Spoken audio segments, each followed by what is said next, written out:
കാലം നായുന്നു. അക്ഷരമധുരം മഴവില്ലഴകായി ഉത്സവമേളം വരവായി. അക്ഷരമധുരം മഴവില്ലഴകായി ഉത്സവമേളം വരവായി. കുസൃതി വിടർന്ന മിഴിക്കോടുകളിൽ കൗതുകലോകം വരവായി.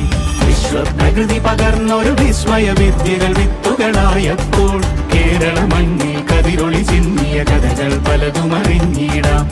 വിശ്വപ്രകൃതി പകർന്നൊരു വിസ്മയ വിദ്യകൾ വിത്തുകളായപ്പോൾ കേരള മണ്ണിൽ കതിരൊളി ചിന്നിയ കഥകൾ പലതും അറിഞ്ഞിടാം.